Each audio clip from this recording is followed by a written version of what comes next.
नमस्कार व्यूअर्स, मैं हूं अमीश देवगन और आप देख रहे हैं सीएनबीसी आवाज पे टक्कर का थर्सडे एडिशन। रात के बज चुके हैं 9। टक्कर में आपका स्वागत है। बिहार पहुंचे उत्तर प्रदेश के मुख्यमंत्री योगी आदित्यनाथ ने कहा है कि विपक्ष फर्जी वोट डलवाएगा लेकिन चेहरा नहीं दिखाएगा। यह मुद्दा इसलिए सामने आया है क्योंकि चुनाव आयोग ने यह कहा था कि वोटिंग के दौरान बुर्का हटवाकर ही महिलाओं की जांच की जाए। दूसरी तरफ टिकट डिस्ट्रीब्यूशन में बिहार में महागठबंधन में भयंकर तनाव चल रहा है। तो आज इसी पर सीएनबीसी आवाज के टक्कर में इसी पे बात और नितिन गडकरी केंद्रीय मंत्री के साथ सारे सीधे सवालों के स्पष्ट जवाब सीएनबीसी आवाज के टक्कर के आज के ब्रॉडकास्ट में।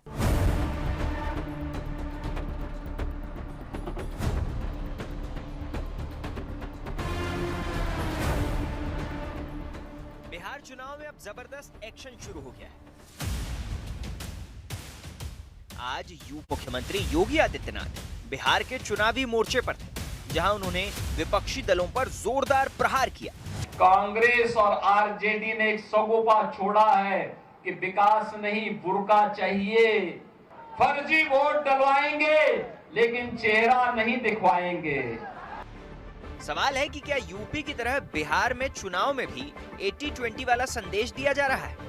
इस बीच एनडीए में सीट बंटवारे का मुद्दा करीब करीब सुलझ चुका है। बिहार में आपको क्या लगता है कि वापस नीतीश मुख्यमंत्री बन जाएंगे?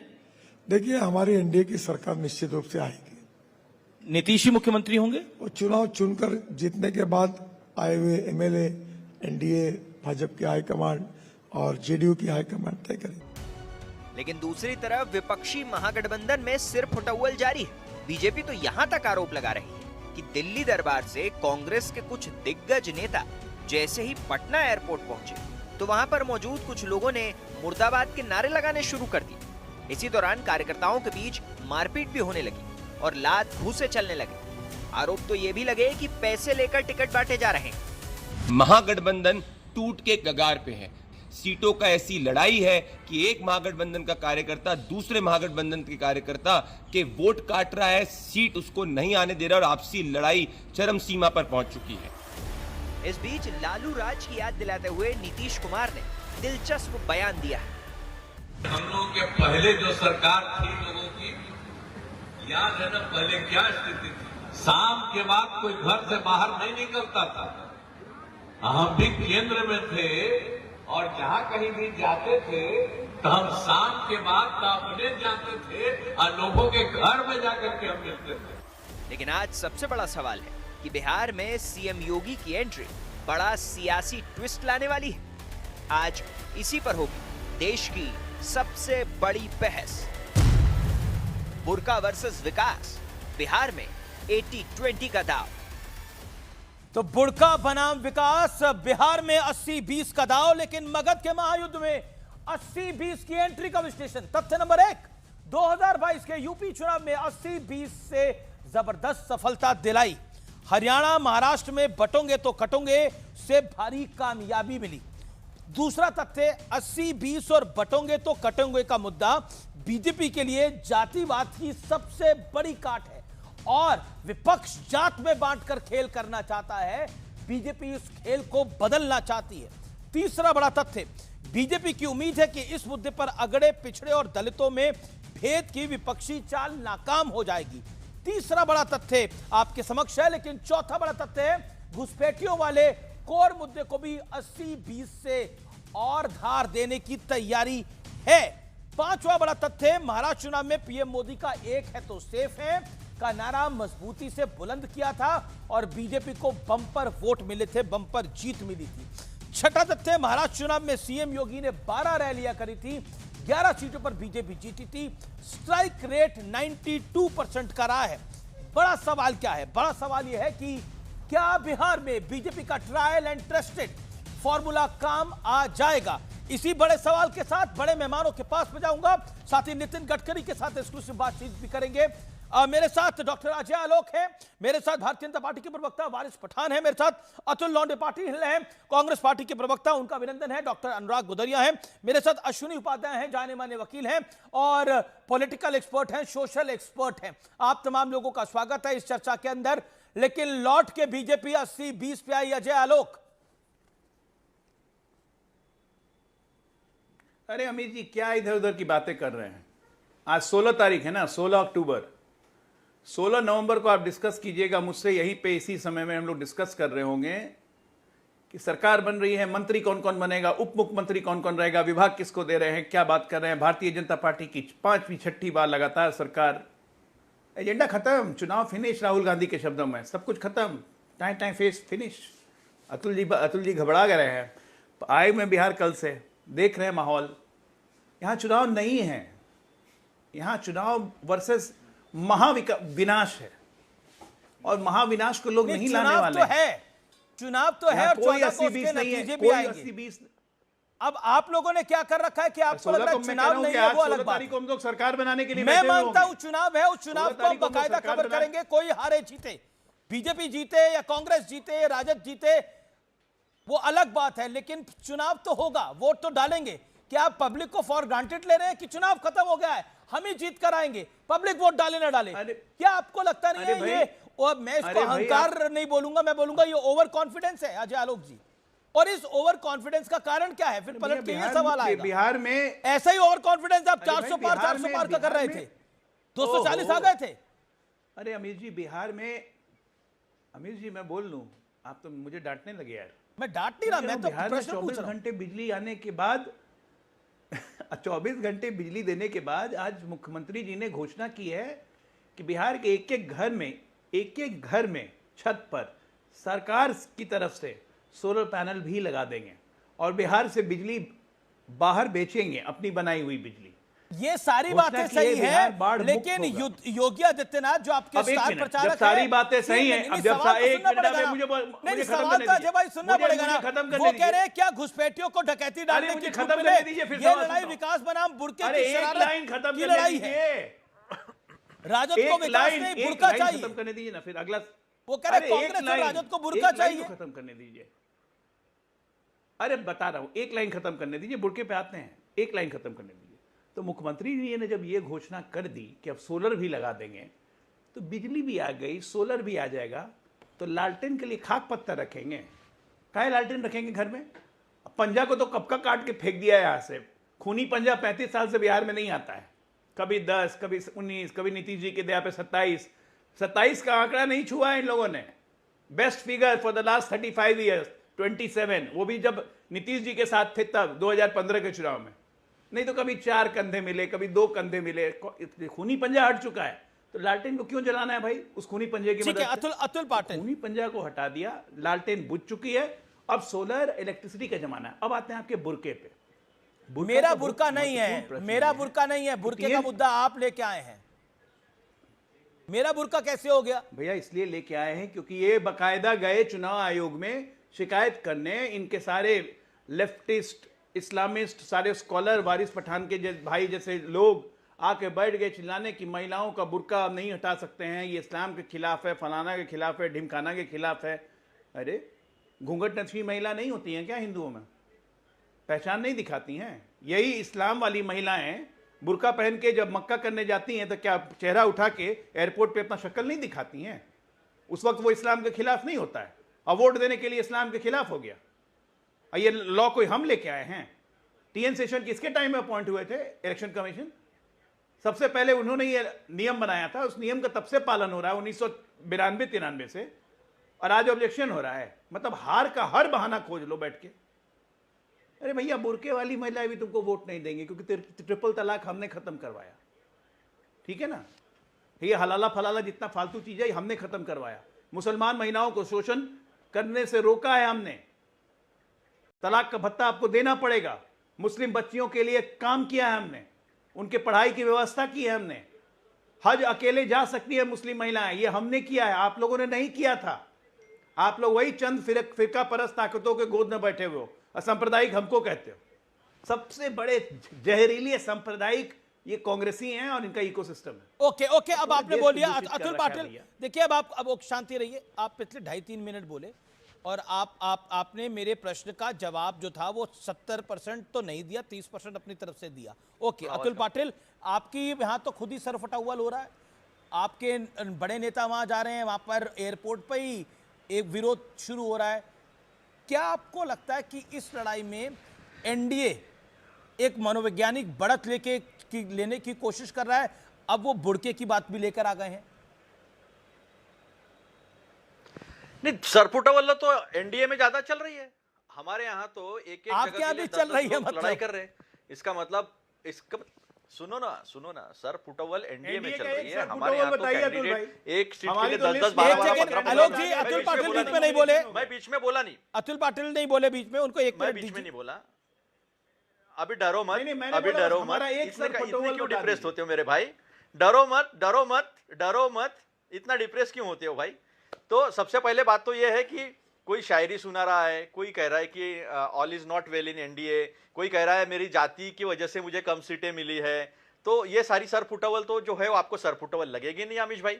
हाँ, लेकिन हमारे यहाँ एक सीट के लिए 10-10 लोग 12-12 लोग इच्छुक है और उनका थोड़ा गुस्सा फूट गया है। तो ये दिखा रहा है कि जनता का हमें बहुत सपोर्ट है और इसलिए जो है वो थोड़ा गुस्सा फूट पड़ा है। तो सरफुटवल है। अरे क्या बात कर रहे हो? 5-5 सीटों पे एक दूसरे के लड़ रहे हो। वो चिराग पासवान कहता था, उसने वो हनुमान ने मोदी जी के आग लगाई थी नीतीश जी की लंका में, कहा था कि नीतीश जी इतना भ्रष्टाचार कोई व्यक्ति नहीं है जिसने पूरे बिहार में भ्रष्टाचार फैला के रखा है। मोदी तुझसे बैर नहीं, नीतीश तेरी खैर नहीं वाले अभी साथ में आए फिर से लंका जलाने के लिए और एक दूसरे के सामने सीटें खड़े कर रहे हो। वही हार्म भी कर रहा है, लेकिन वहां सरफुटवल नहीं है। यहाँ झूठ का तो अंबार लगा हुआ है। मोदी जी आए थे हमारे यहाँ, अमित शाह जी आए थे और ये 80-20 वाला बटेंगे तो कटेंगे वाला या एक है तो सेफ है वाला ये भी आया था और इन्होंने वोट चोरी कर ली और वहां पे जो वायदे किए उसका एक वायदा पूरा नहीं हुआ। इन्होंने कहा किसान का कर्जा माफ कर देंगे, अभी किसान को देखने के लिए तैयार नहीं है। किसान सम्मान निधि 12,000 से 15,000 कर देंगे, देखने को तैयार नहीं है। महिलाओं को डरा रहे, अभी इनकम टैक्स से आपकी इंक्वायरी करेंगे, अभी आपके यहाँ कितनी गाड़ी है क्या नहीं है, हर डिपार्टमेंट से इंक्वायरी करेंगे और एक एक को वापस करेंगे। 28 लाख निकाल दिए, 50 लाख के ऊपर ज्यादा से महिला जो है उनको निकालने वाले हैं। इन्होंने कहा था ये बटेंगे तो कटेंगे वाला आया था। अभी इससे आपका तात्पर्य क्या था? वो योगी अमित भाई। आदित्यनाथ हैं, उत्तर प्रदेश के सीएम हैं, महंत हैं और मुख्यमंत्री हैं। मैं आपने बोला वो आया था और आप क्या कहना चाह रहे हैं? मेरे नेता भी एलओपी है और उनका भी नाम सम्मान से नहीं लिया जाएगा, तो इनके भी नेताओं का नाम सम्मान से नहीं लिया जाएगा। टिट फॉर टैट होगा। मैं पहले ही कहा, अतुल लोंडे पाटिल बैठा है, जिस भाषा में बात करोगे जवाब उसी भाषा में मिलेगा। अहंकार दिखाओगे, डबल अहंकार आपको वापस मिलेगा। ओके। जिस तरह से नाम लिया जाता है आप अच्छे से सुनो, रिवाइंड करके सुनो। अच्छा, ठीक रिवाइंड है। करके सुनो। ओके। संवैधानिक पद है, संवैधानिक पद का सम्मान करना चाहिए। ओके। लेकिन नरेंद्र मोदी जी ने किसी ने कभी संवैधानिक पद का सम्मान नहीं किया है। तो अब मुद्दे पर आते हैं। इन्होंने कहा था बिजली कम हो जाएंगी, बिजली 10-10% से हर साल कम होंगी। आज 13% से जो है हमारे महाराष्ट्र में बिजली बढ़ी है और सोलर का छोड़ दीजिए, मेड़ा नाम की संस्था बड़ी है। खबर, नीतीश कुमार से मिलने जा रहे हैं अमित शाह। अमित शाह पटना पहुंच चुके हैं, नीतीश कुमार से मुलाकात करेंगे। अगले 3 दिन घेरा डालेंगे अमित शाह और भारतीय जनता पार्टी की रणनीति तैयार करेंगे। केंद्रीय गृह मंत्री अमित शाह बीजेपी के स्टार प्रचारक में से एक हैं और बड़े रणनीतिकार हैं। पटना पहुंच गए हैं। बीजेपी ने अपने तमाम स्टार नेताओं को पटना बुला लिया है। योगी आदित्यनाथ के बाद अब गृह मंत्री अमित शाह लगातार 3 दिन पटना में रहेंगे और निश्चित तौर पर नीतीश कुमार से मुलाकात करने वाले हैं। और बीजेपी का मानना है कि बीजेपी और एनडीए सरकार बनाएगा बिहार के अंदर 5वीं बार। मैं सीधा रुख करता हूं आपका अजय आलोक 40 सेकंड आपका जवाब, then Atul Londhe Patil once again. एक तो आप इतना जोर जोर से अमित भाई का नाम लीजिएगा तो एक बार जान जाइए इंडी गठबंधन वालों का पेट खराब हो जाएगा। एक तो अमित शाह के नाम का सुनते ही लोग शहर जाते हैं और कहते हैं हम लोग को कह रहे हैं डरो मत, पार्लियामेंट में ही डरते रहते हैं। दूसरी बात, कांग्रेस है कहां अतुल भाई? आप ये बताइए, 243 में 237 सीटों की 237 भी नहीं, अब 241 हो गई। 241 सीटों की कैंडिडेट सहित हमने घोषणा कर दी। 150 ज्यादा हमारे नामांकन हो गए। आप कहां हो? कहां है कांग्रेस? एक भी कैंडिडेट का घोषणा किया? या कांग्रेस ने या आरजेडी ने या माले ने लिखित घोषणा? एक भी कैंडिडेट का अभी तक नहीं। कल लास्ट डेट है नॉमिनेशन का। कहां गया गठबंधन? ओ महागठबंधन, ये लठबंधन है जो अपने ही सर पे बरस रहा है। कल पता है आपको, आपके दलित अध्यक्ष का महाराज सर फूटते फूटते बचा है। आपके कार्यकर्ताओं ने मारा है, हमने नहीं मारा। सीताराम केसरी की धोती आप ही के कार्यकर्ताओं ने खोली थी एक अति पिछड़े अध्यक्ष की। कांग्रेस का तो इतिहास रहा है। आप संवैधानिक पदों की गरिमा की बात करते हो। मिस्टर राहुल गांधी ने फाड़ दिया था अध्यादेश। प्रधानमंत्री पद की यही गरिमा थी। चीन में ओलंपिक हो रहा था, हमारे प्रधानमंत्री से हाथ नहीं मिलाया चीनी प्रीमियर ने, सोनिया गांधी से पहले हाथ मिलाया। प्रधानमंत्री पद की यही गरिमा थी। जिस भाषा में बात आप संवैधानिक पदों की गरिमा की बात करोगे? इसी भाषा में जवाब मिलेगा। कोई भाषा में हमने एक तो नाउल का नाम ही नहीं लिया, हमने तो नाम ही नहीं लिया था। नहीं बिल्कुल, आप बिना मतलब का बोलना शुरू कर दिए। इसी भाषा में जवाब मिलेगा। बेसिकली आप लोग को ऑब्सेसिव कंपल्सिव न्यूरोसिस इसी भाषा में जवाब मिलेगा। आप लोग को इसी भाषा में जवाब मिलेगा। अभी सुनने आपने कहा जवाब मिलेगा। अरे आप देश को तो जवाब दे नहीं पाते हो। बदतमीजी जो है ना, आप अपने प्रदेश में जवाब दे नहीं पाते हो। बिहार में क्या जवाब दोगे? चैनल पर आकर मत कीजिए भाई, बिहार में क्या जवाब दोगे आप? हम काहे के लिए बदतमीजी करेंगे? सब जानता है कौन बदतमीजी करते हैं। चिल्ला के बोलने से अपनी बात प्रूफ तो हो नहीं जाती है, बीच में बोलने से। मैंने शांतिपूर्वक आपका बात सुना, इसलिए तो आपकी बात का जवाब दे रहा हूं, क्योंकि याद हो गया। आप मेरी बात शांतिपूर्वक सुनते नहीं, आपको याद नहीं रहेगा। दूसरी, अब बिहार का चुनाव है ना, चुनाव में कैंडिडेट घोषित करने पड़ेंगे। यहाँ आप विमर्श ही कर रहे हो, विमर्श कांग्रेस इलेक्शन कमेटी विमर्श, सब इलेक्शन कमेटी विमर्श। कभी खड़गे जी ने और भी मेहमान लालू जी को फोन खड़का दिया, उस पर विमर्श। अरे विमर्श करते करते कल डेट बीत जाएगा। अभी चुनाव किसे लड़ेंगे हम? विपक्ष का मजबूत होना जरूरी है भाई। ये तो बात सही है कि अभी तक 40 साल आपको विपक्ष में जो कि एक बड़ा स्ट्रेस वाला बात है, आप लोगों की सीटें बट नहीं पाई हैं। ये तो निश्चित तौर पर चिंता की बात है। लालू यादव खुद डायरेक्टली फोन कर रहे हैं, कुछ तो विषय चल रहा है। नहीं, ऐसा है कि एनडीए अपने गिरेबान में झांकने से ज्यादा हमारे घर में झांक झांक के देखने की आदत है। वैसे भी नरेंद्र मोदी जो है दूसरे के बेडरूम में, दूसरे के बाथरूम में झांकने की उनको आदत है। मैं अभी मुंडी नहीं कहूंगा, नरेंद्र मुंडी नहीं कहूंगा, जैसा इन्होंने मेरे राहुल जी के बारे में कहा। प्रधानमंत्री जी है तो मेरे भी राहुल गांधी जी है, एलओपी है, इन्होंने जिस तरह से उनका नाम लिया, जवाब वैसे मिलेगा। मैं अमित तड़ीपार नहीं कहूंगा, अच्छा नहीं लगता है देश के गृह मंत्री को तड़ीपार कहना, क्योंकि तुम जिस भाषा में बात करोगे उसी भाषा में जवाब मिलेगा। जाओ ना, सोलर पैनल लग लिए है ना, कुछ तो लिए होंगे, तो जाओ जाके सोलर पैनल में जाके ढूंढ के देखो। 70,000 करोड़ का घपला किया है। अरे अपने अंदर सोलर लगा लो, जल जाएगा। बलात्कार हो रहे, दलित महिलाओं पे बलात्कार हो रहे हैं। यहाँ पे दलितों को अपने अंदर सोलर लगाओ, जलेगा। तो उसके बाद निकाल दिए थे। एक ब्राह्मण को दलित ने सवाल पूछ लिया था, तो जाके गांधी परिवार के अंदर सोलर लगाइए, दिमाग की बत्ती जल जाएगी। तुम्हारा जातिवाद, ये देखो मैं अभी सच बोल रहा हूँ ना, सच बोल रहा हूँ, तो आपको मिर्ची लग रही है। अरे आपका घर नहीं है, गांधी परिवार तो हिंदू भी नहीं है। बदतमीजी से बात करो आप घर में। यानी जो राजद और कांग्रेस का गठबंधन है वो जातिवाद की जाति पॉलिटिक्स करना चाहता है। बीजेपी जो है वो राजनीति करना चाहती है हिंदुत्व की। वो नहीं, एक फर्क है। देखिए, कांग्रेस और राजद जो है वो जाति की राजनीति में उनको लाभ है और बीजेपी को हिंदुत्व की राजनीति में लाभ है। दोनों अपने नीति पर काम कर रहे हैं। आरजेडी का वोट बैंक क्या है? MY, Muslim Yadav vote bank आएगा, उसके साथ एक और जाति आएगी तो राजद का खेल बन जाएगा। यूपी में एग्जैक्टली यही समाजवादी पार्टी के साथ है। और जैसे ही एक वोट बैंक प्लस होता है, एक बड़ी जाति साथ में मुसलमान, एक और जाति कोई वोट डालेगी तो सपा का खेल भी बन जाता है। और बीजेपी उसका काट यही है अगर हिंदुत्व की बात करेंगी। इसीलिए योगी आदित्यनाथ कहते हैं बटोगे तो कटोगे, और इसीलिए प्रधानमंत्री कहते हैं एक है तो सेफ है। और दोबारा बिहार के अंदर यही ट्राइड टेस्टेड फॉर्मूला दोबारा आ गया है। क्या इसका इंपैक्ट पड़ेगा, यह बड़ा प्रश्न है। मैं वारिस पठान आपके पास आता हूं, काफी देर से आप इंतजार कर रहे हैं। वारिस पठान, प्रश्न यह है इस समय कि 80-20 की एंट्री एक बार फिर हो गई है। कांग्रेस और राजद जिस तरह का चुनाव लड़ रही है, यह हम सबको दिख रहा है।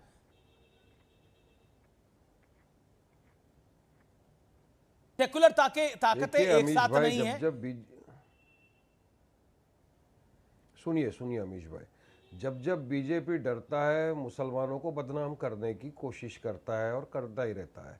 ये हमने आज से नहीं पहले से देख रहा। अभी 80-20 आ जाएगा, बुरखा आ गया, शमशान आ जाएगा, कब्रस्तान आ जाएगा, तमाम चीज़ें आ जाएगी, क्योंकि डेवलपमेंट विकास पे तो बात करना ही नहीं है। जो पब्लिक के मुद्दे हैं, महंगाई, बेरोजगारी, विकास, उसके ऊपर तो जवाब है नहीं। तो बस अब ये भी आ जाएगा। अमित शाह ने भी बोला था लाखों घुसपैठिए घुस गए। अभी आपने देखा SIR का रिपोर्ट आया तो क्या हुआ, खोदा पहाड़ निकला चूहा। TF बोले मुसलमानों की आबादी बढ़ गई है। TFR रेट जब दिखाया डेटा के साथ तो पता चला कि तो सरासर झूठ है। तो बस सिर्फ एक ही भरम फैलाना है चुनाव के पहले अमीश भाई, मुसलमानों के खिलाफ गाली बको, अपनी राजनीति चमकाओ, बाकी विकास का बात नहीं करना। ये हर जगह चलता है। महाराष्ट्र में भी आप देख रहे हो, बीजेपी अपने काफी नफरती चिंटू को छोड़ दिया है। आए दिन आओ मुसलमानों के खिलाफ अनाप शनाप बकवास करो। अब यही बात अगर वारिस पठान बोल दे बुरखे के ऊपर या माथे के सिंदूर पे या किसी पे, तो हमारे खिलाफ तो केस बुक हो जाता, अब तक हमको तो जेल में डाल दिया जाता। अभी जो बुरखे का टॉपिक लाया है योगी ने, तो क्या समझा जाए इसको? ये विकास की बात है क्या? ये इसके खिलाफ एक्शन नहीं होना चाहिए? कौन होते हो बुरखे के ऊपर? बोलो बुरखे से आपको नफरत क्या है? हाँ, बुरखे से आपको नफरत क्या है? जब इलेक्शन कमिश्नर को बोला था कि आप सीसीटीवी फुटेज दिखाइए तो उन्होंने कहा राइट टू प्राइवेसी का उल्लंघन है। आप बोलता है कि बुरका उठा के देखा जाएगा, आंगनवाड़ी की महिलाएं आकर, तो क्या आप राइट टू प्राइवेसी किसी के नहीं हाथ होती है? घूंघट भी तो हमारी हिंदू बहनें पहनती है ना, तो क्या उनका भी घूंघट उठा के देखा जाएगा? नहीं। मगर यहां पर राजनीति सिर्फ एक ही है, बटोगे तो कटोगे, एक रहोगे तो सेफ रहोगे, सिर्फ डरा के धमका के सिर्फ राजनीति चमकाना अमीश भाई। मगर याद रखना मेरी एक बात, मैं बिहार में था, मैंने लोगों का देखा है, मूड देखा है, मैंने रुझान देखा है। बिहार में मैं लोगों को मिला हूं अमीश भाई, हमने रैलियां भी निकाली, सैलाब निकाला था, असद ओवैसी साहब ने, पूरी सुनामी उभर गई थी बिहार के रस्तों के ऊपर। लोगों का रुझान इस वक्त एक ही चीज है कि लोग ढूंढ रहे विकल्प, ना इनके साथ जाएंगे बीजेपी वालों के साथ, ना वो आरजेडी और इनके साथ जाएंगे। आप क्या मान रहे हैं कि आप जीत जाएंगे? समीकरण की बात करते हैं, आपकी तो बेल्टी पूरी सिर्फ सीमांचल ही है, आपको लगता है आप सरकार बना जाएंगे? नहीं, हर जगह लड़ रहे। कौन? अच्छा ये बताइए, आपका तेज प्रताप यादव के साथ गठबंधन हो रहा है कि नहीं हो रहा? ऐसी खबरें आ रही है कि तेज प्रताप और ओवैसी एक साथ लड़ सकते हैं, तो तेज प्रताप के साथ आप हैं कि नहीं है? नहीं, फिलहाल तो हमारा गठबंधन बन गया ना बिहार के अंदर, एक हमारा बन गया। ये दो पार्टियों के साथ तो गठबंधन हुआ है, मौर्य साहब के साथ पार्टी के साथ हुआ है, फिर आज चंद्रशेखर आज़ाद जी की पार्टी के साथ कल गठबंधन अनाउंस किया हमारे बिहार के जो अख्तर इमान साहब थे उन्होंने, तो गठबंधन तो हमारा हुआ है। तीसरा पूरा मोर्चा तैयार हो रहा है, ग्रैंड डेमोक्रेटिक अलायंस तैयार हो चुका है, जो हक की बात करेगा, इंसाफ की बात करेगा। आपको लग रहा है कि कांग्रेस और राजद कंपटीशन नहीं दे पाएगी, आप लोग कंपटीशन की बात करेगा, डेवलपमेंट की बात करेगा। जी क्या बोला आपने? तो क्या आप कह रहे कांग्रेस कंपटीशन और कांग्रेस कंपटीशन नहीं देते पाएगी बीजेपी को, आप दे पाएंगे, लेकिन आप तो वोट कटवा हैं। ये तो चाहते ही नहीं है बीजेपी को हराना। अरे ये कांग्रेस हो या आरजेडी हो, ये चाहते ही नहीं है बीजेपी को हराना, एनडीए को हराना। वरना हमने तो पहले कहा था आओ साथ में गठबंधन करते हैं ताकि सेकुलर वोटों का विभाजन नहीं हो, मिल के हराएंगे बीजेपी को, एंश्योर करेंगे एनडीए की सरकार नहीं बने। 6 सीट मांगा था अमीश भाई, 6, 5 तो हमारे एमएलए थे ही, एक और मांगा था अलायंस करो, नहीं किया क्योंकि ये चाहते हैं विभाजन होने दो, अब इनकी मर्जी, इनको जो करना है करिए। अमीश भाई हम तो पूरी ताकत के साथ लड़ रहे हैं, बिल्कुल पूरे फोर्स के साथ लड़ रहे हैं, चिल्लाने का नहीं, पप्पा पप्पा मेरी चॉकलेट छीन ली, मम्मी मम्मी मेरा दूध का गिलास ले लिया, फिर बी टीम सी टीम ए टीम डी टीम नहीं करने का। और ये हमने जो ऑफर दिया इसको हमारी कमजोरी नहीं समझना, हमारी ताकत है जो हम आपके पास आए और हमने कहा कि आइए साथ में गठबंधन। ओके अतुल पाटिल जवाब। मगर आपको नहीं, आपको हराना नहीं चाहते हो, आप हराना नहीं चाहते हो बीजेपी को, साफ है, देश ने देख लिया। हम लड़ रहे हैं अमीश भाई, और हमको यकीन है। ठीक है, अब बारिश फरहान अतुल पाटिल को भी सुन लीजिए 40 सेकंड। अतुल पाटिल जी, क्या हुआ, अपने अस्तित्व का जब सवाल खड़ा होता है ना तो इसी तरह की छटपटाहट होती है। अब तक तो बीजेपी की बी टीम करके काम कर रहे थे, तब तो जरूरत नहीं पड़ी, तब तो कभी पापा मम्मी जरूरत नहीं लगा, बोलेंगे पापा मम्मी हमें चॉकलेट चाहिए, कांग्रेस ये करेगी। मुझे बताओ, पापा पापा मेरी चॉकलेट छीन ली, मम्मी मम्मी मेरा दूध का गिलास। अरे तो क्यों गठबंधन नहीं किया? चलिए बताइए। अरे 14% का अगर यादव बन सकता है मुख्यमंत्री, तो 19% का मैं बात कर रहा हूं ना, आपके बीच में तो बोला नहीं मैं, 19% मुसलमान को टिकट नहीं देंगे, तो बोला नहीं मैं, उसको गठबंधन में आप नहीं देंगे, बीच में तो बोला नहीं मैं। फिर ये एमवाई समीकरण की क्यों बात करते हो आप लोग? नहीं, आपके बीच में तो नहीं बोला मैं, आपके बीच में तो नहीं बोला मैं, आपका शांति से सुन लिया। आप क्यों बीजेपी की जैसा बिहेव कर रहे हैं? कम से कम आप तो शांति से सुन लो।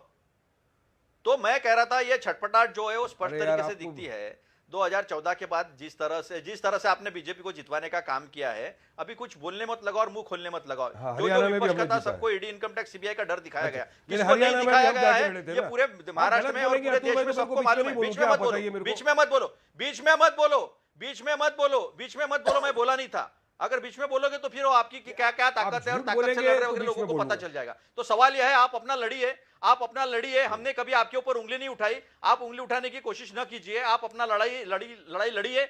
लोकतंत्र है, लोकतंत्र में सबको लड़ने का आजादी है, तो आप लड़िए ना। तो आप हमको क्यों सवाल पूछ रहे हो? आप जो कर रहे हो जनता को दिख रहा है ना, इसलिए तो बिहार के बाद वेस्ट बंगाल में क्या हुआ सबने देखा। तो आप अपना लड़ाई लड़िए, हमको दोष मत दीजिए, हम अपनी लड़ाई लड़ते हैं। अरे अब हरियाणा में क्या हम लड़े थे? या तो ऐसा है कि नीतीश कुमार जी के बारे में जवाब देने के लिए तैयार नहीं। महाराष्ट्र में लोकसभा में हम तो एक पे लड़े थे, आप तो सब पे लड़े, फिर दूसरा साफ हो गया आप लोग का। सुनिए ना भाई, मैं बीच में बोला नहीं। अच्छा ये बार बार कह रहे हैं कि चॉकलेट आप रोने, अब वो बार बार एक बात कह रहे हैं कि कांग्रेस बाद में रोती है, पापा मम्मा हमारी चॉकलेट लूट के ले गए। आप ये बार बार मेरे को मत बोलो, बीच में मत बोलो, बीच में मत बोलो। आप गलत बोलेंगे बीच में बोलूंगा, आगे बोलूंगा, पीछे बोलूंगा।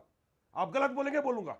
आपने इतना गलत बोला तो फिर मैं बीच में बोला क्या? थोड़ी सभ्यता तो रखो ना। फिर अगर चर्चा में आए हो तो पेशेंस रखो ना। आप इतने बीच में इतना झूठ बोल रहे थे तो मैंने कुछ बोला क्या? आपके बीच में बोला क्या? मैंने सच बोला तो आपको तकलीफ हो गई, मिर्ची लग गई क्या? मैंने सच बोला तो तकलीफ हो गई, मिर्ची लग गई आपको? झूठ बोला इसके लिए बीच में बोला मैं। उठा के और बीच में बात बोल रहे हो। हरियाणा में चेहरा बता रहा है वारिस भाई, हरियाणा में आपका चेहरा बता रहा है वारिस भाई कि मैंने चोरी पकड़ ली और सच हमने जनता के सामने रख दिया, तो आप जो है उछल कूद करने लगे। आपकी वजह से बीजेपी सरकार में बैठी, आपकी नाकामयाबी की वजह से ये सवाल बीजेपी से पूछो जिसने देश का बट्टा बिठा दिया, अर्थव्यवस्था का बट्टा भी सब बिठा दिया, महिलाओं की असमत जो है वो खतरे में, उस पर सवाल पूछो। शिक्षा खतरे में, उसका सवाल पूछो। 80-20 करते हैं उसका सवाल पूछो।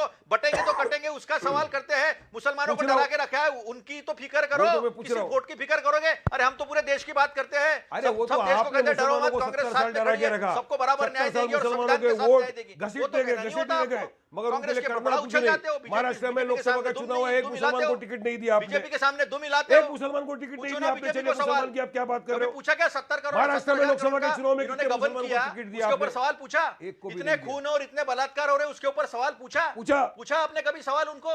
नहीं, एक सेकंड दिख जाता है कि आप किसके साथ खड़े हो। डेवलपमेंट और विकास के यही दिख जाता है आप किसके साथ खड़े हो। मैं तो स्टार्ट ही किया डेवलपमेंट, विकास, बेरोजगारी के मुद्दे से। आपने सिर्फ अच्छा, कौन किसकी चॉकलेट छीन रहा है? एक सेकंड, कौन किसकी चॉकलेट छीन रहा है? अनुराग भदौरिया, एक सेकंड, अजय उपाध्याय, मैं जान रहा हूं आप काफी देर से नहीं आए, 10 मिनट से चर्चा में नहीं है। अनुराग भदौरिया, कौन किसकी चॉकलेट छीन रहा है? जी, आपको भी मुस्लिम चाहिए, आपको भी यादव चाहिए, आज आपने एक और जाति चाहिए, चॉकलेट किसकी छीनी जा रही है? सुन लीजिए, आज आपने अजय की चॉकलेट, आपने अजय आलोक की चॉकलेट छीन ली। आपने 2 सवाल क्या पूछे, वो डर के मारे कह रहे हैं आप मुझे डांट रहे हो। अजय आलोक जी, ये सवाल हम लोग रोज फेस करते हैं अमीश देवन के साथ। रोज वो सवाल पूछते हैं, हम जवाब देते हैं। माना वो कुछ भी सवाल बीजेपी की तरफ से पूछते तब भी जवाब देते हैं। आप 2 सवाल में डर गए, आपने उनकी चॉकलेट छीन ली। अब मैं आपको जवाब दे रहा हूं। सवाल यह है कि भारतीय जनता पार्टी बुरी तरह से डरी और घबराई है।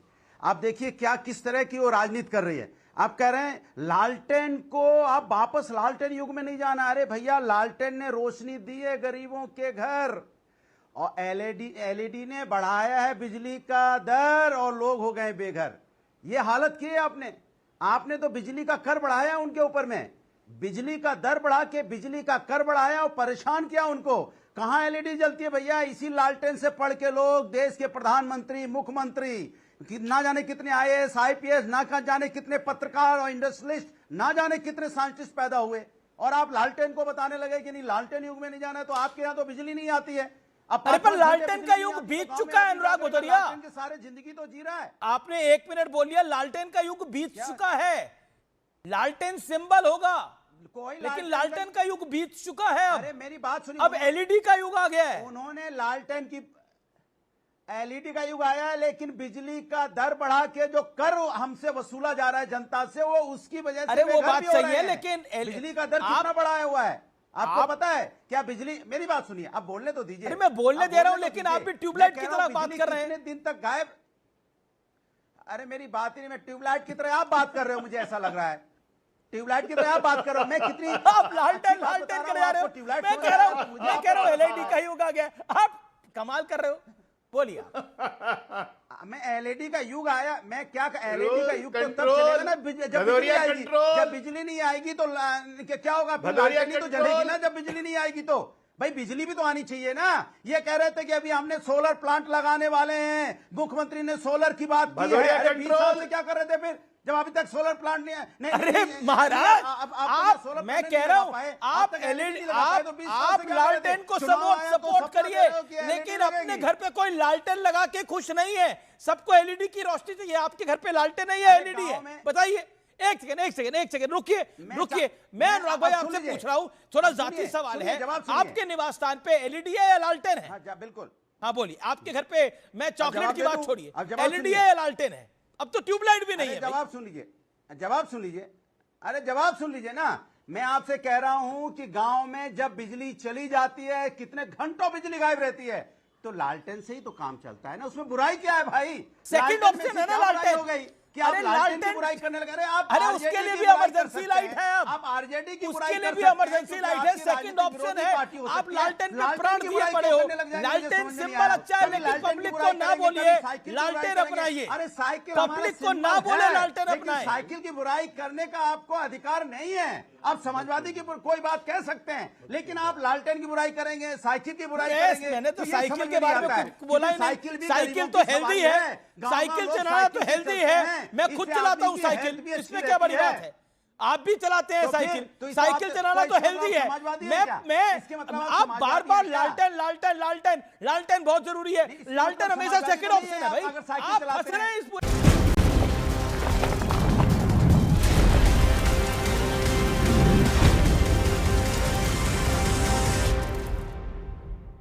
नितिन जी, आपका अभिनंदन है। Thank you. मेरा पहला सवाल आपसे यही है कि कुल मिलाकर देश में नरेंद्र मोदी की सरकार तीसरी बार वापस लौट के आई है, लेकिन इस बार नंबर थोड़ा कम आया तो लगा कि ये सरकार थोड़ी हिचकोले खा के चलेगी, लेकिन 1.5 साल से ये गाड़ी सरपट दौड़ रही है। क्यों? देखिए, पहली बात तो ऐसी है कि politics for progress and development, ये देश के आम लोगों के मन में देश के विकास की चिंता है जी। और विशेष रूप से पिछले 50-60 साल में जो परिस्थितियां रही, उसकी तुलना में इस 11 साल में देश की प्रगति और विकास सभी क्षेत्रों में जिस प्रकार से हो रहा है, उसके कारण पॉजिटिविटी और कॉन्फिडेंस लगातार बढ़ रहा है और लोगों का विश्वास भी बढ़ रहा है। जी। अब जो लोग निगेटिव है, कितना भी अच्छा काम हुआ तो भी उनको आखिर निगेटिव बात ही करनी है, उनको तो कोई रोक नहीं सकता। पर जो इंडिपेंडेंट, इम्पार्शियल और फेयर है, वो इस बात को समझते भी है, रिकॉग्नाइज भी करते हैं और सरकार की नीतियों का समर्थन भी करते हैं। जी, एक सवाल आपसे यही है कि एक व्यक्ति जिसका एडमिशन इंजीनियरिंग में नहीं हुआ, उसको हाईवे मैन कहा जाता है, आपको हाईवे मैन कहा जाता है, क्यों? ये मुझे पता नहीं, मैं तो नितिन गडकरी हूं और वही कहना लोग मुझे कहेंगे पसंद करूंगा। अब ये मैं 95 से इस क्षेत्र से संबंधित हूं, क्योंकि महाराष्ट्र में जब हमारी सरकार आई थी तो मुंबई में 55 उड्डान पुल, वर्ली बांद्रा सीलिंग प्रोजेक्ट और मुंबई पुणे एक्सप्रेस हाईवे ये करने का सौभाग्य मुझे मिला। बाद में मोदी जी आने के बाद इसी डिपार्टमेंट में काम करने का मौका मिला। अब वो स्वाभाविक रूप से इतने साल हाईवे, रोड, ब्रिजेस, टनेल्स इसमें काम कर रहा हूं, तो बाला साहब ठाकरे मुझे कहते थे कि ये पुल करी है गडकरी के बजाय। तो कभी ना कभी कोई बातें कुछ मजाक में कही जाती है, तो ऐसी बात कही होंगी लोगों ने। आप ऑटोमोबाइल सेक्टर में जिस तरह के बदलाव की बातें करते हैं, क्या आपको लगता है वो संभव भी हो पाएगा भारत के अंदर? क्योंकि ऐसा लगता है कि कुछ चीजें चलती तो हैं लेकिन दूर तक नहीं जाती। देखिए, पहली बात तो ऐसी है कि इसी होटल में आज से 6-7 साल पहले जी एक चैनल के प्रोग्राम में मुझे एक पत्रकार ने पूछा था कि इलेक्ट्रिक कार अगर आप बोल रहे आएगी और रास्ते में अगर बंद पड़ेगी तो धक्का मारने के लिए आप आओगे क्या? अब देश में electric car, electric scooter, electric auto rickshaw, e rickshaw, electric cart, अब इलेक्ट्रिक बस और इलेक्ट्रिक ट्रक भी आई है, तो और कोई बंद नहीं पड़ी है। अभी एक 6-7 दिन पहले मैंने सोनीपत में एक प्रोजेक्ट का उद्घाटन किया कि मुद्रा, कांडला और जेएनपीटी के कंटेनर डायरेक्ट पंजाब हरियाणा के यहाँ सोनीपत में आएंगे और वो जो ट्रक है वो बैटरी स्वैपिंग टेक्नोलॉजी का उपयोग करके आएंगे। एक बार बैटरी अंदर डाली ट्रक में 50 से 60 टन उसकी कैपेसिटी है। और ये बड़ी इंटरेस्टिंग बात है कि 1 लीटर डीजल में जितना एवरेज मिलता है उसके लिए कॉस्ट आती है 115 रुपए जी, और इसके लिए कॉस्ट आती है 12 रुपए। तो हमारे देश में जो लॉजिस्टिक कॉस्ट है, ये सबसे बड़ी समस्या थी। अभी I am Bangalore, IIT Kanpur और आईआईटी चेन्नई ने अध्ययन किया और उन्होंने ये कहा कि हमारी जो लॉजिस्टिक कॉस्ट है ये 5 से 6% कम हुई है। हमारे देश में 16% थी, 6% कम यानी हम 10% पे आए और अमेरिका और यूरोपियन कंट्री में 12% है और चाइना में 8% है। और जिस प्रकार से हम रोड बना रहे हैं, फ्यूल में बदल कर रहे हैं, तो मैं आप विश्वास के साथ आपको यहाँ बता रहा हूँ कि आने वाले दिसंबर समाप्त होने के पहले हमारी लॉजिस्टिक कॉस्ट सिंगल डिजिट पे यानी 9% पे आएंगी जी। और इसकी सबसे बड़ी विशेषता यह है कि 16% से 9% आएगी तो 7% जो बचेंगे, इससे वर्ल्ड मार्केट में हम और कॉम्पिटिटिव बनेंगे, हमारा एक्सपोर्ट बढ़ेगा। एक सवाल मेरा है कि हम इलेक्ट्रॉनिक व्हीकल्स की बात करते हैं, यहां पर भी सब लोग करते होंगे, लेकिन अभी भी एक हेजिडेंसी है इलेक्ट्रॉनिक व्हीकल खरीदने में। मैं आपको दो चीजें बताता हूं कि ये हेजिडेंसी क्यों है। एक तो हाईवे में गाड़ी बंद हो गई तो चार्ज कहां से होगी, दूसरा लगता है गाड़ी फट ना जाए, ये निश्चित तौर पर है, और कुछ गाड़ियां महंगी हैं। आपकी तीनों बातों का संबंध वस्तुस्थिति के साथ नहीं है। पहली बात सवाल है ये, मैं आपको बता रहा हूं जी, पैसेंजर ईवी में 15.4% इंक्रीज हुआ है और पेट्रोल और डीजल वाहन में 4.2% हुआ है। 2 पहिया ईवी में 33% इंक्रीज हुआ है, पेट्रोल और डीजल में 14% हुआ है। 3 पहिया में 18% इलेक्ट्रिक में इंक्रीज हुआ है और पेट्रोल डीजल में 6% हुआ है। ईवी बाजार की जो समस्या है उसमें भारतीय ईवी बाजार की क्षमता 2030 तक 20 लाख करोड़ रुपए की होगी और 1 करोड़ की सालाना बिक्री और 5 लाख डायरेक्ट रोजगार उपलब्ध होंगे। और 2 पहिया क्षेत्र में 400 प्लस स्टार्टअप्स आए हैं और इसमें 21% वृद्धि हुई है।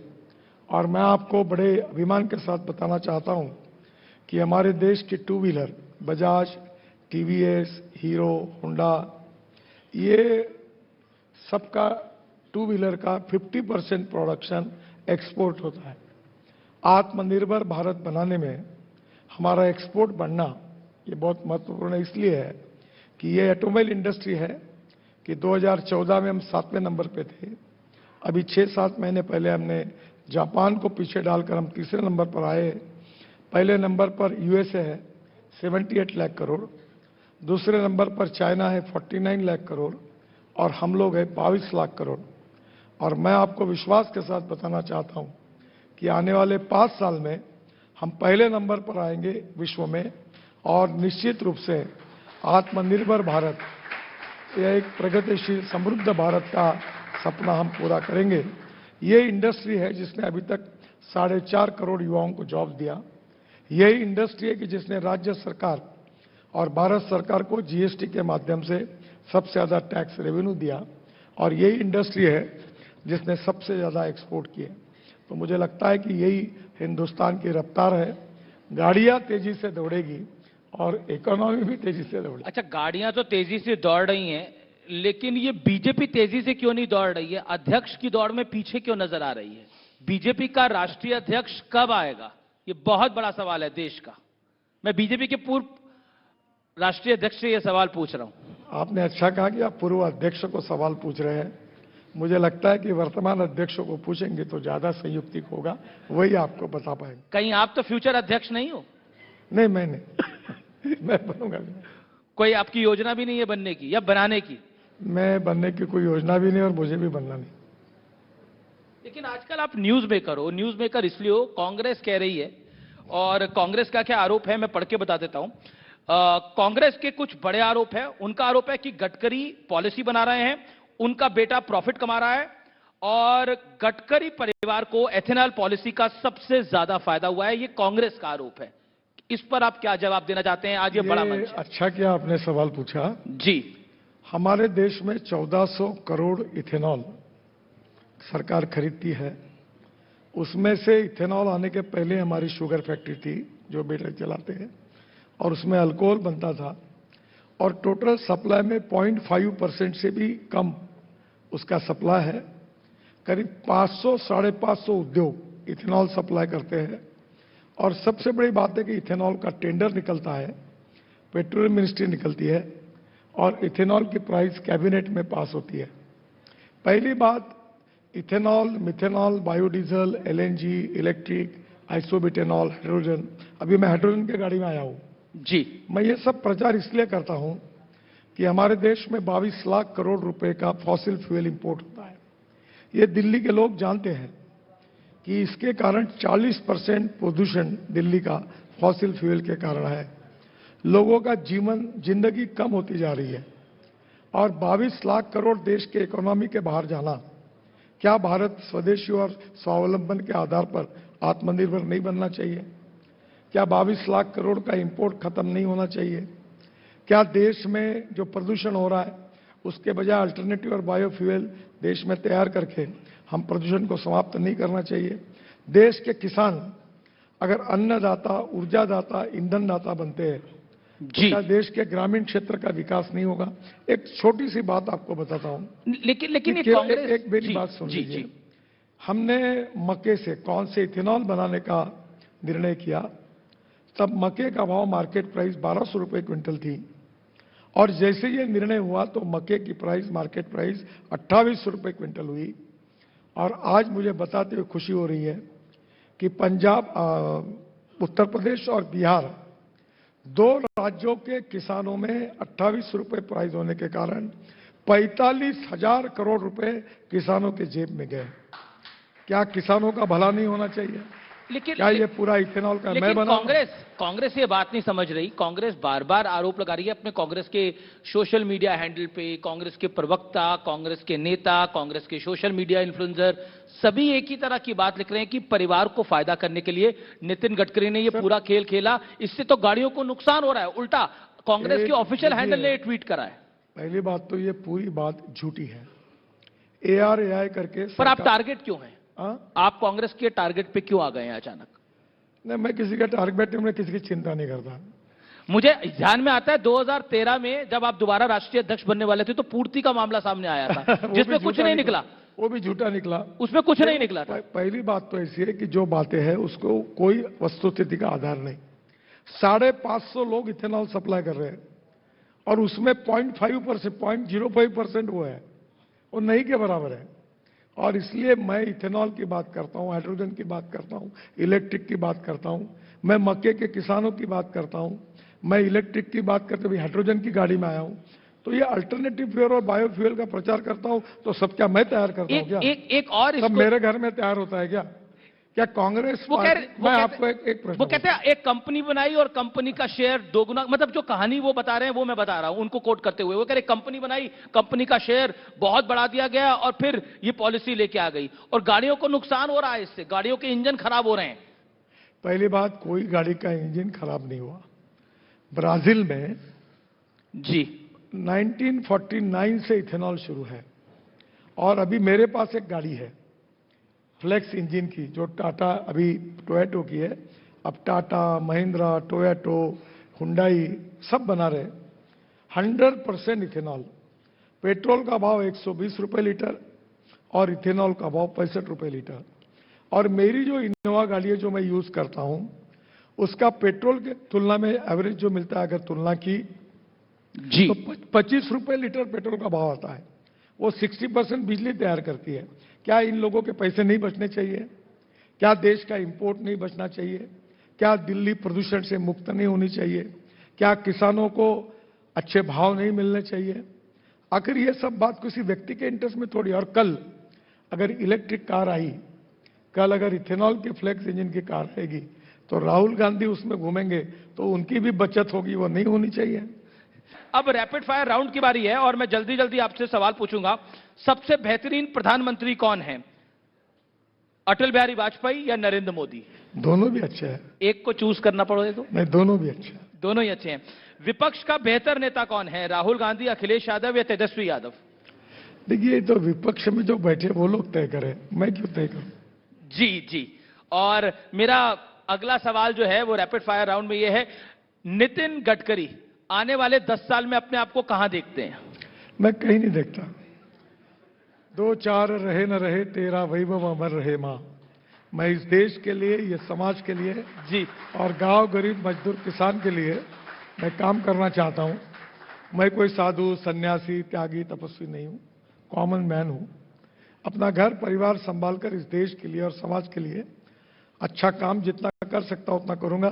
दिल्ली में 1.5 लाख करोड़ के हाईवे बना रहा हूं अभी, और ये होटल के नीचे से भी टनल बनाने का सोच रहा हूं। इस होटल के नीचे से भी टनल बनाने का सोच रहे हैं? ये ताल कटोरा से नीचे से टनल डायरेक्ट गुड़गांव में निकालने के लिए जी, अगला ताकि आपको सुविधा मिले।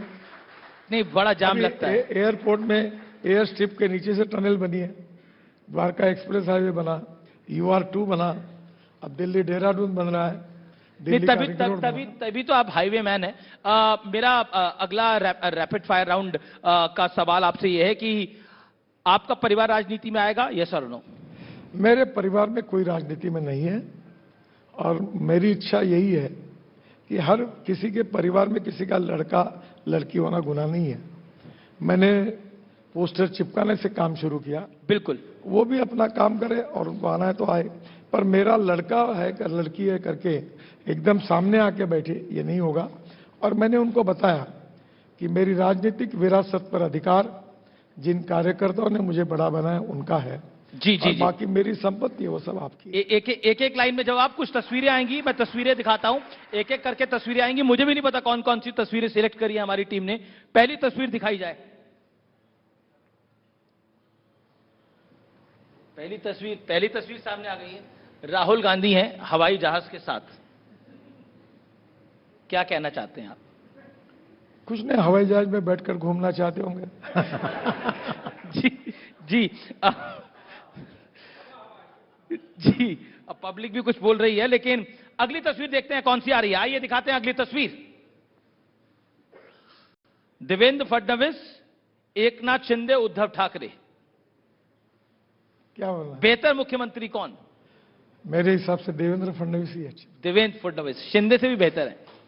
नहीं, देवेंद्र फडणवीस अच्छे, वो भी अपने आप अच्छे हैं, पर अगर तीनों में है तो देवेंद्र जी ने अच्छा काम किया।